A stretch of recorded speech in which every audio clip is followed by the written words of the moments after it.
Hi everyone! Welcome to Accounting Makes Sense, an MJ the Tutor podcast. I'm your host, MJ the Tutor. You may wonder why the podcast is starting off without its welcoming tune.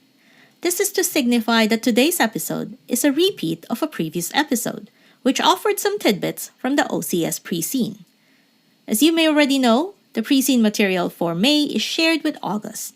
So as we are dealing with the same pre-scene material, it goes without saying that the tidbits would remain the same. Anyway, I hope you've had a chance to read through the pre-scene material that has been out for a while now, and your exam preparations are going well.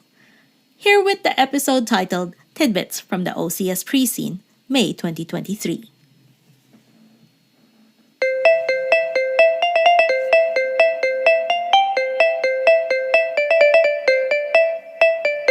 Hello everybody! You're listening to Accounting Makes Sense, an MJ the Tutor podcast, and I'm your host MJ. In this podcast, we are focused on helping accounting students all over the world by offering a quick warm-up on various accounting and business topics, hoping to generate bigger discussions and conversations around them. If you are studying the CIMA case study this session, then this episode is for you. For this episode, I'm going to offer a few tidbits on the operational case study for May 2023. A few months back, I started a podcast episode format where I offer tidbits on the pre-scene materials that have just come out. So, these tidbits are like clues, for lack of a better word, clues into the world of the pre-scene company. For this pre-scene, CIMA just released the materials last week, so this is really a very quick and very fast insight into the OCS pre-scene. I've only had the weekend to read through it, but here are some of my initial thoughts. A background information on this is that our pre-scene company is a company called Trax Europe. They manufacture and sell tractors used for agricultural purposes. They are based in the fictitious European country called Thailand. Our first tidbit to share is the surprise information that this company is a wholly owned subsidiary of a larger company. The reason I say that this is a surprise is because most pre-scenes of the past have always been the parent company. And for this one, it's actually the reverse scenario. We have a company that is actually a subsidiary of another. And basically, we are just one subsidiary out of a lot in this group. We are in charge of a region in Europe. Our products are manufactured in Thailand and sold in Thailand and nowhere else. It's very siloed when you look at things. But something to note is that during the exam, something could come up where we may find ourselves being opened up to further global reach. We could be called upon to help another subsidiary and something of that sort. Just a tag on this tidbit a bit longer is to ensure we understand how parent-subsidiary work or how subsidiary to fellow subsidiary work. Some of the parts that we need to manufacture the tractors are actually bought from another subsidiary in the group. So this opens up to questions about transfer pricing maybe and interaction with that other entity in general. Our second tidbit is one on dealers. There seems to be a big reliance on having this middle person in the mix. Trax Europe does not deal with individual farmers as customers. They actually use dealers or the dealers network to work with the end consumers. The setup here is not uncommon. A lot of manufacturers in the real world tend to work with distributors or dealers to deal with the general public. And this is okay.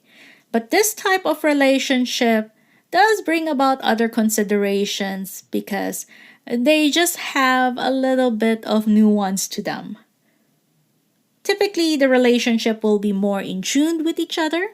There are incentives to get the dealers to promote your products, and you contract the dealers to help with servicing and repairing your products with the consumers. So I'd say that there almost should be a list of preferred dealers for this, right? And who knows, it's not mentioned on the pre-scene, but it could be there. And certainly, this dynamic relationship between the dealers and the manufacturer or Trax Europe will likely be an exam topic. It's also interesting that the company is able to dictate the price of the product to the end consumer. So there is a note mentioning that the company and the dealer agree on a selling price, where the dealer just tacks on an agreed to margin percentage. I thought this was really an interesting piece of information since it gives a lot of power in favor of the company instead of the dealers. The last tidbit is the one on the products, their pricing and costing. There are 3 different ranges of products. It goes from standard to better and then to best model. Something to note here, which is mentioned, is that the company employs a standard absorption costing. At this stage, it's unknown whether this is appropriate or that it works. What you need to understand is that typically, products which are better tends to have higher costs attached to them. So maybe perhaps a standard absorption approach is not really that suitable to find out what the real costs of the product ranges are. Additionally, some of the margins projected by the different product ranges may be off because of the standard absorption approach. Again, it's not wrong, but it could affect some of the costing numbers as well as budget numbers in the end if we ever find out that absorption costing is not really working for this company and they should actually utilize ABC, activity-based costing. Anyways, that is it for me today. I hope you found this episode helpful and maybe perhaps you had the same thoughts as me when it came to the OCS pre-seed of May 2023. That's good since it confirms your hunches, and if you had some other different ones, then this is also good since it gives you additional food for thought. As always, thank you for listening to Accounting Makes Sense, an MJ the Tutor podcast. I am your host, MJ the Tutor. If you're keen to connect to be updated with the arrival of the next episode of this podcast or find CIMA resources online, please head on over to my website, www.mjthetutor.com. You can also hit subscribe on whichever platform you are using to listen to this podcast. If you want to connect with me on social media, I'm on Facebook, Twitter, and Instagram under the name MJ the Tutor. And I hope to see you again next time. Ciao for now!